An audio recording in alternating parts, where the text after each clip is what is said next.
Ce devait être en 2021 la première conférence de l'association culturelle de Châteauneuf-sur-Loire, dite l'Acacia, la campagne de Russie. À cette fin, Joël Gosset, notaire honoraire, s'est penché longuement sur l'histoire de cette période. L'histoire avec un grand H, les hommes, les faits, les dates. Sylvie Benito, aux côtés de Joël Gosset, est restée dans les coulisses de l'histoire, les faits divers, les secrets d'alcôve, les commérages. Tout cela, à cause de la Covid, est remis à plus tard. Vous pouvez néanmoins bénéficier du commencement de cette conférence en attendant la suite.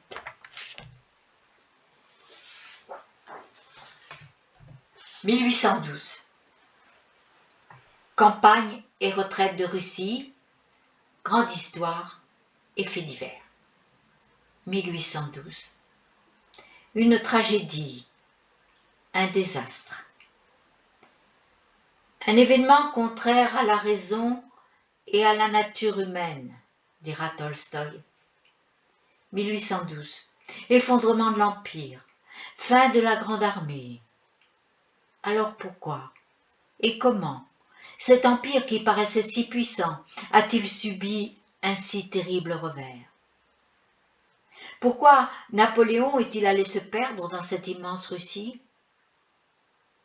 Les hommes de l'Ouest allaient vers ceux de l'Est pour se massacrer les uns les autres, dira encore Tolstoï dans Guerre et paix.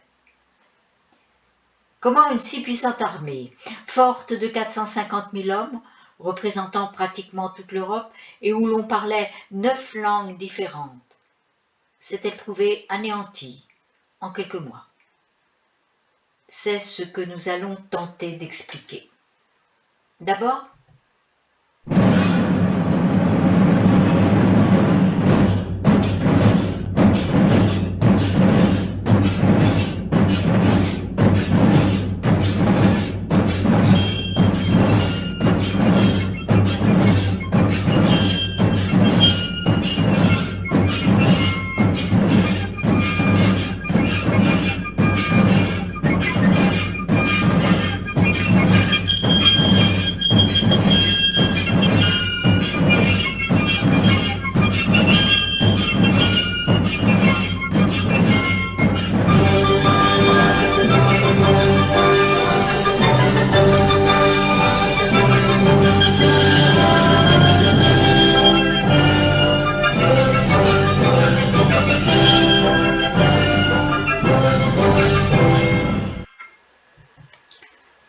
l'acteur principal de la tragédie de 1812, Napoléon, dans un portrait peu flatteur signé Giraudet. Le peintre n'exagère qu'à peine. À cette époque, Napoléon n'est plus un hidalgo. L'ex-petit caporal a les pattes courtes, le buste long mais les pattes courtes. À 40 ans, il est chauve, d'où son surnom de petit tondu. De plus, depuis Austerlitz, il a beaucoup grossi, d'où la nécessité de revoir sa garde-robe. On élargit, même l'habit de cour. Quand on se rêve empereur d'Orient et d'Occident, il faut être prêt. Est-ce pour stopper sa prise de poids qu'il prise? Enfin, pas tout à fait. Il se contente d'humer l'équivalent de quelques 60 cigarettes qu'il transporte dans sa tabatière. Enfin, pas tout à fait non plus, car il pique systématiquement celles de ses conseillers, si bien que ceux-ci n'emportent plus avec eux que des tabatières sans valeur, qu'il nomme boîte de conseil. Obésité, gale, attrapée à l'âge de 24 ans à Toulon, hémorroïdes, on doit continuellement lui poser des sangsues. Bref, le bilan sanitaire se devine sous la photo. Il est néanmoins plus gai que sur le cliché, et quand parfois il est de bonne humeur, il chante. Mais il chante horriblement faux. Un de ses airs préférés provient d'un opéra comique à succès, le prisonnier. Oui, c'en est fait, je me marie, je veux vivre comme un Caton, il fut un temps pour la folie, il en est un pour la raison. En fait, comme il a tellement mauvaise mémoire, il ne chante en boucle que le premier vers et complètement à côté de la mélodie. Revenons à 1812. La chronique du désastre annoncé s'écrit en 1807 et plus précisément le 25 juin 1807 à Tilsit, petite ville de Prusse, non loin de la Baltique.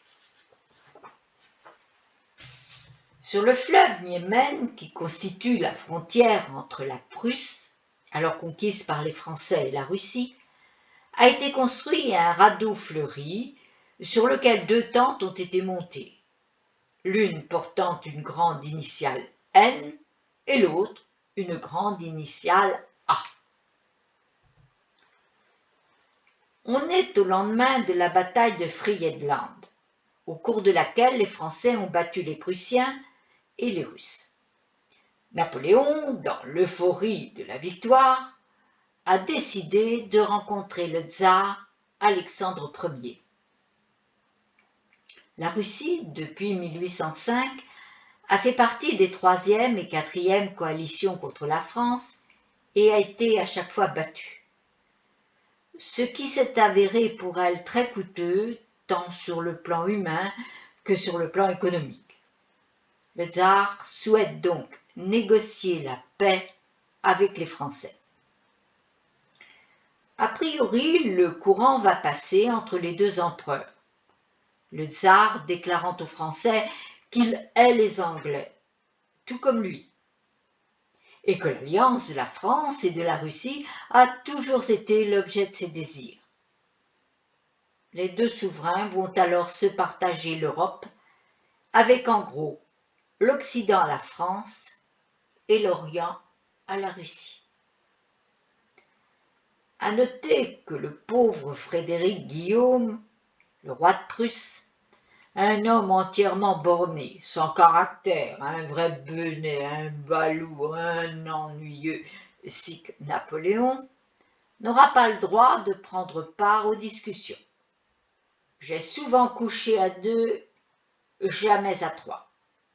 Et tout cela malgré les efforts de la belle reine Louise, arrivée au secours de son mari, tout de blanc vêtu, le deuil des reines, mais néanmoins dans une fort jolie robe.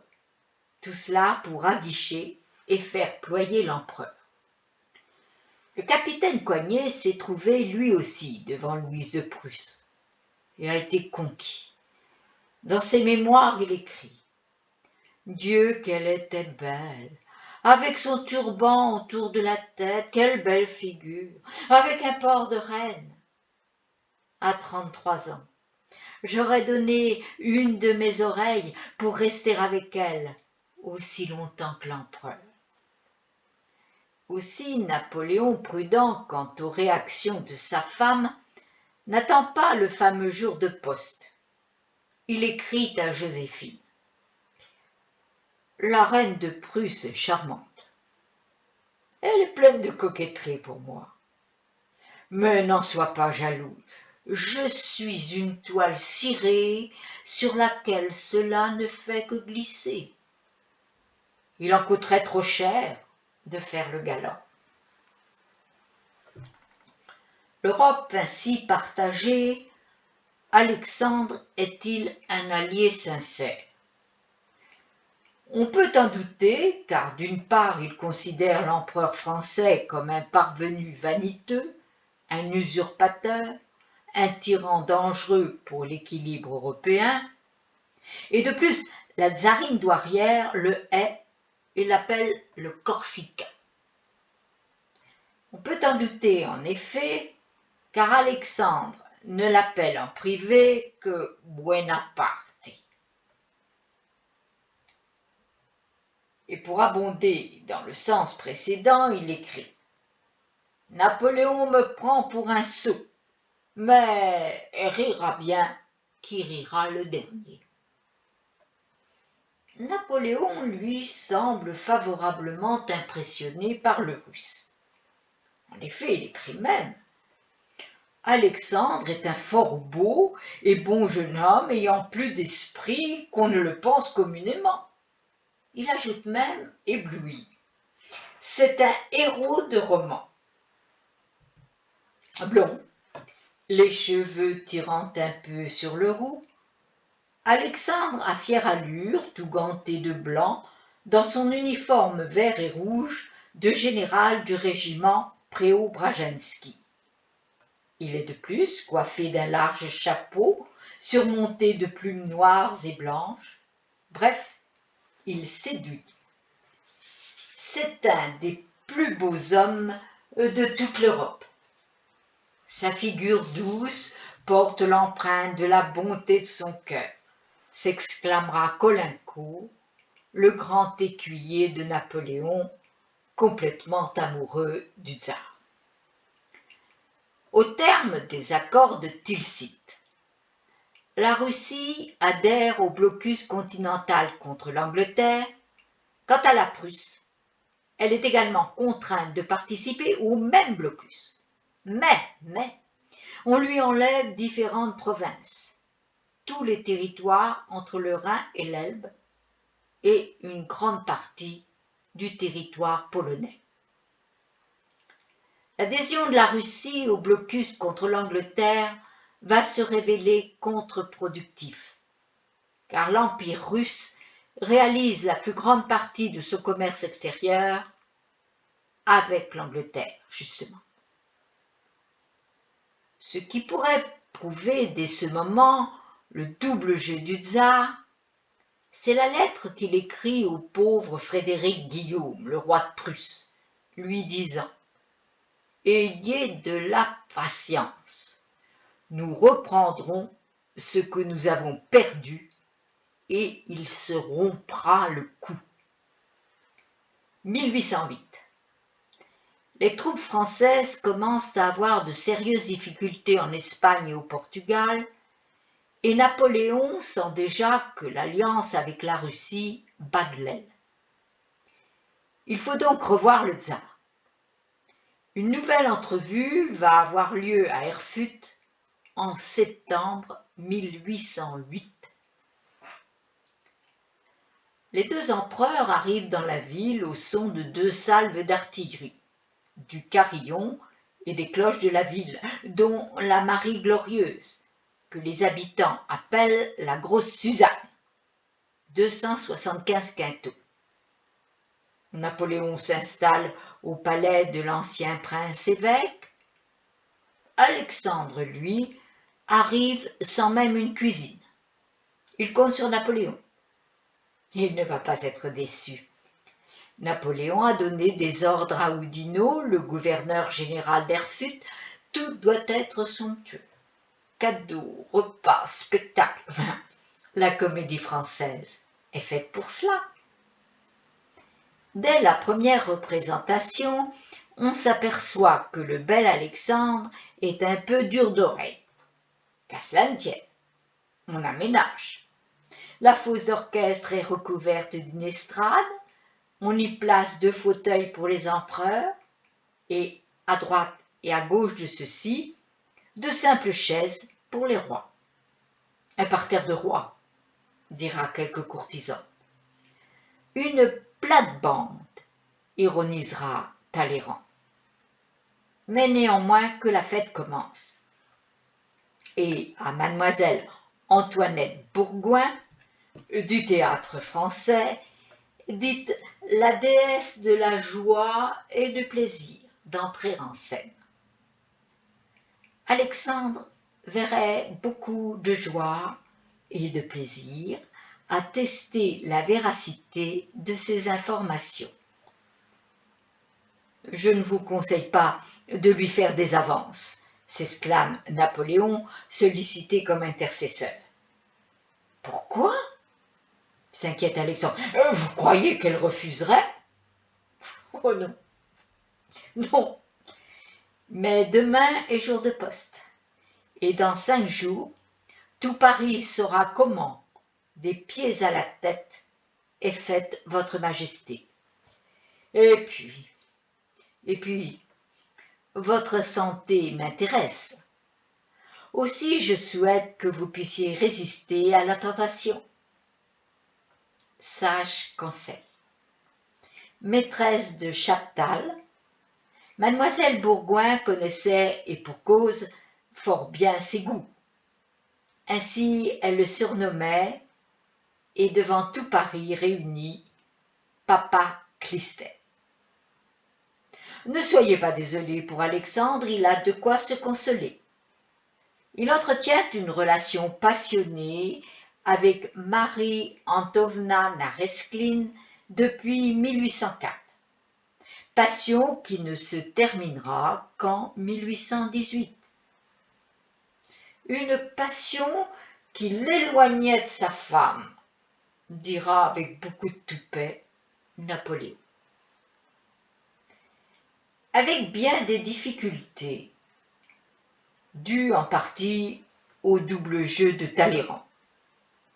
Une mystification historique, un homme d'intrigue, d'une grande immoralité, mais beaucoup d'esprit, disait Napoléon, ou encore le célèbre « Monsieur, vous êtes de la merde dans un bas de soie ». Avec bien des difficultés, un nouveau traité est signé qui prévoit petit 1. La Russie pourra s'emparer de la Finlande et des provinces danubiennes. Petit 2. La France occupera en Allemagne les places prises après la bataille d'Iéna. 3. Si l'Autriche n'accepte pas ce partage et s'attaque à la France, la Russie et la France seront alliées dans cette guerre.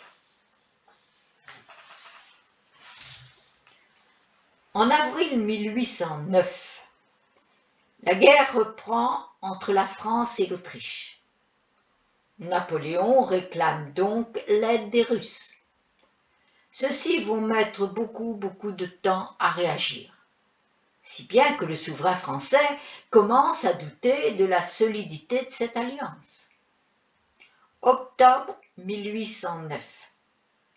Victoire contre l'Autriche et une nouvelle discorde intervient entre la France et la Russie concernant l'agrandissement ou le rétablissement du royaume de Pologne. En décembre 1809, Napoléon, qui s'est séparé de Joséphine, pense à sa descendance. Il envoie un message au tsar pour obtenir la main de sa sœur, Anna Pavlovna, ce qui va lui être refusé avec diplomatie. Avec diplomatie, c'est un euphémisme. En réalité, l'impératrice douairière, horrifiée que sa petite Anna puisse être livrée à un homme doué d'un caractère scélérat et pour qui rien n'est sacré, donnera pour réponse à Caulaincourt, chargé de la négociation, « Le mariage est inenvisageable, étant donné la jeunesse de ma fille, même pas formée, vu l'irrégularité de certaines périodes.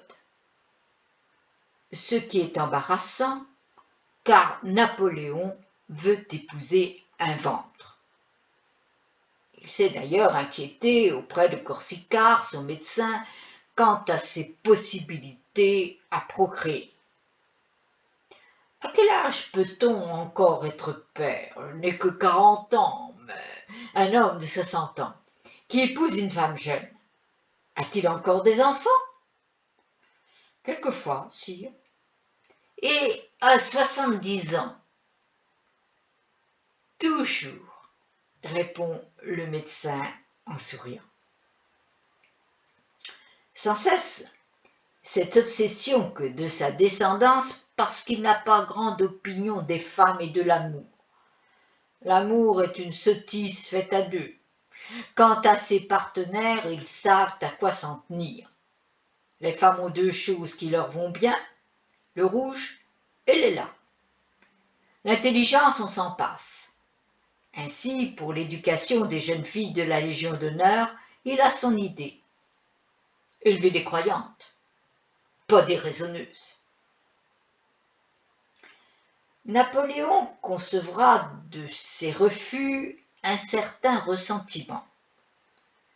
D'autant qu'une précédente tentative de mariage avec l'autre sœur du tsar, Catherine, avait aussi échoué, et on avait vite marié Catherine au fils du duc d'Oldenbourg en avril 1809.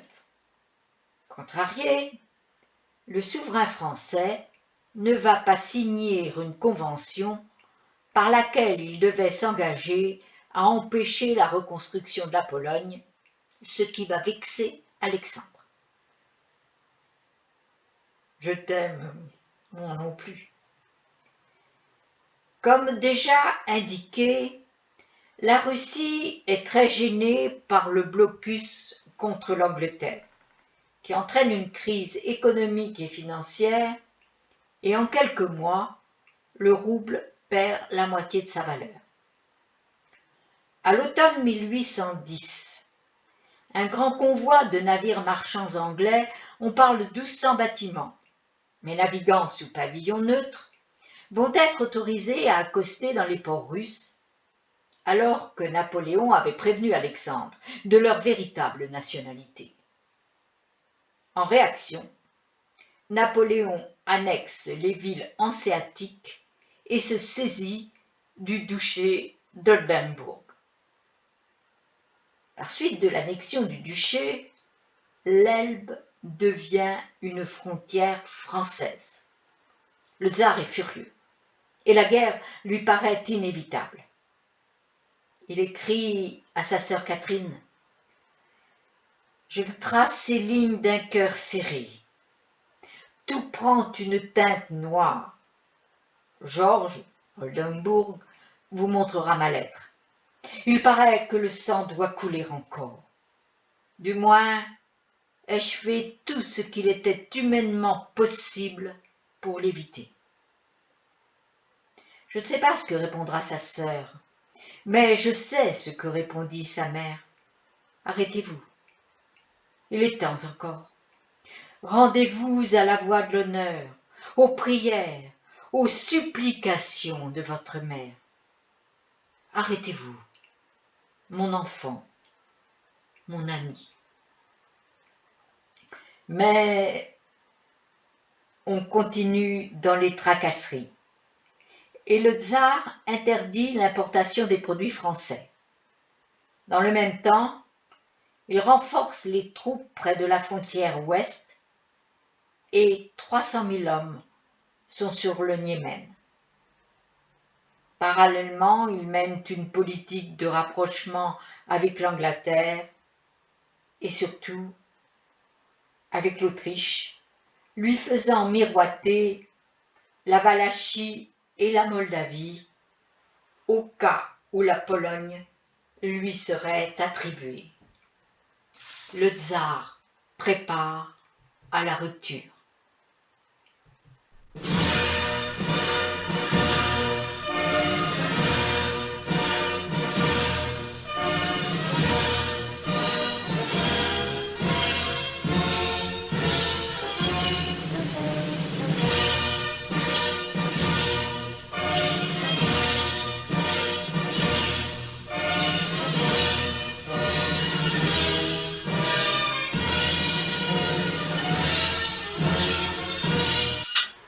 À suivre.